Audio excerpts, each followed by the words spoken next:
আর 10টা সাধারণ রাতের মতোই বিছানায় শুয়ে ফোন ঘাঁটছিলাম, কিন্তু হঠাৎ করেই কোনো কারণ ছাড়াই ফোনের স্ক্রিনে সামনের ক্যামেরাটা অন হয়ে গেল। নিজেকেই দেখলাম, কিন্তু সমস্যাটা ছিল অন্য জায়গায়। ক্যামেরার স্ক্রিনে আমি স্পষ্ট দেখলাম আমি শুয়ে আছি, আর আমার ঠিক পাশেই আমার পাশেই আরেকজন শুয়ে আছে। এখন ভয়ের ব্যাপারটা কি জানেন? স্ক্রিনের ভেতরে আমি যা দেখছিলাম তার সাথে বাস্তবের কোনো মিলই ছিল না।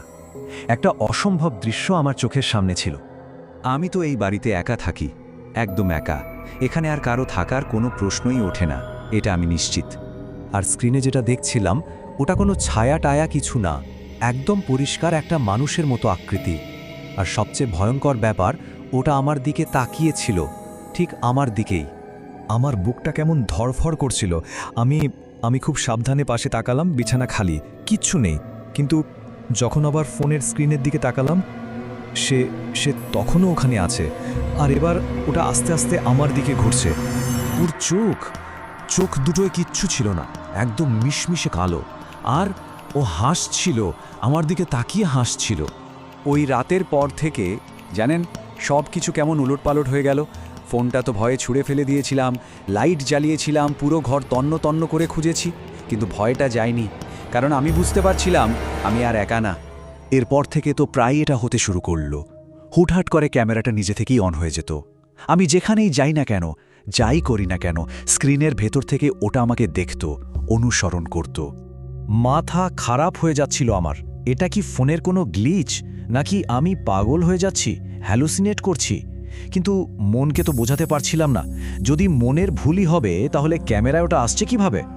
শেষমেশ সত্যিটা জানার জন্য একটা পরীক্ষা করলাম।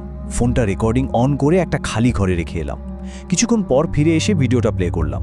প্রথমে সব ঠিকঠাক, খালি ঘর, কিন্তু তারপর আস্তে আস্তে বিছানার ওপর একটা আকৃতি ফুটে উঠতে শুরু করলো। আর তারপর ওটা উঠে দাঁড়ালো এবং সোজা ক্যামেরার দিকে তাকালো। আমি তখন বুঝে গেছি আমি খুব ভয়ঙ্কর একটা কিছুর মধ্যে ফেসে গেছি, কিন্তু আমি তখনও জানতাম না যে আসল ভয়টা তো এখনো বাকি। গত রাতে আমি ঘুমানোর চেষ্টা করছিলাম, ফোন বন্ধ, সাইলেন্ট। কিন্তু মাঝরাতে হঠাৎ করে অন্ধকারের মধ্যে ফোনের স্ক্রিনটা দপ করে জ্বলে উঠল। আমার বুকের ভেতরটা কেঁপে উঠল। ক্যামেরা অন, কিন্তু এবার স্ক্রিনে আমি ছিলাম না। স্ক্রিনে দেখা যাচ্ছে আমি বিছানায় ঘুমাচ্ছি, আমারই শরীর, কিন্তু বাস্তবে তো আমি জেগে আছি। আমার হাতে ফোন, এটা কিভাবে সম্ভব? আর তারপর আমি যা দেখলাম, স্ক্রিনের ভেতর আমার ওই ঘুমন্ত শরীরের পাশে ওটা আমার জায়গায় দাঁড়িয়ে ক্যামেরার সামনে, আর ও আমার মতো করে হাসছে। ওই মুহূর্তে আমার মনে হলো যেন সবকিছু জমে বরফ হয়ে গেছে। আমি আর আমার পৃথিবীতে নেই, কারণ আমার জায়গায় অন্য কেউ এসে গেছে। আমি নড়ার চেষ্টা করলাম, আর তখনই বুঝলাম আমি নড়তে পারছি না। আমার শরীরটা অবশ, কারণ আমি এখন স্ক্রিনের ভেতরে, আর ও আমার জায়গায়, আমার পৃথিবীতে। তাহলে ভাবুন তো, এই যে এখন কেউ যদি তার ফোনের স্ক্রিনে নিজের দিকে তাকায়, সে কি 100 ভাগ নিশ্চিত হতে পারবে যে ওটা এখনো সেই?